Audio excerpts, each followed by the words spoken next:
Robert Redford a rendu cette technique célèbre dans son film L'homme qui murmurait à l'oreille des chevaux. Son nom officiel, c'est l'équitation éthologique, une méthode qui met en avant l'aspect psychologique de l'animal et qu'une centaine d'enfants a pu découvrir cet été en Ariège grâce à un camp de vacances spécialisé dans cette technique.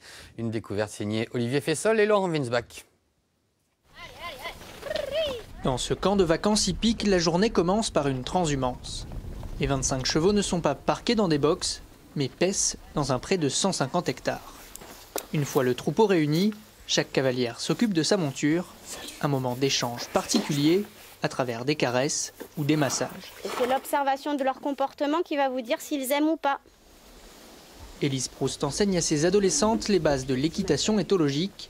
Plus qu'une technique, la pratique répond surtout à la volonté d'avoir un rapport différent à l'animal.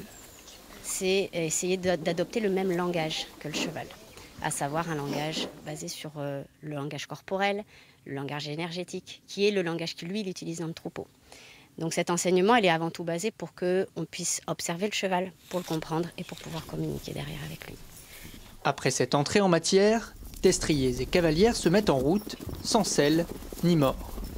Si la plupart sont des écuyères chevronnées, le but ici n'est pas forcément d'accomplir des prouesses hippiques, mais de se sentir en osmose avec sa monture.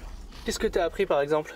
À reprendre confiance en moi, parce que je montais plus avant et c'est lui qui m'a un peu soulagée de la peur des chevaux que j'avais et je suis contente.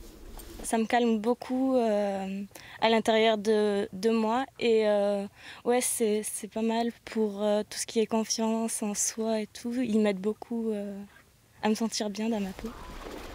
La balade se termine par un moment de baignade complice dans le lac de Montbel. Toute l'année, le centre équiterre fait vivre cette équitation différente sur la terre ferme, dans le village ariégeois de Dain.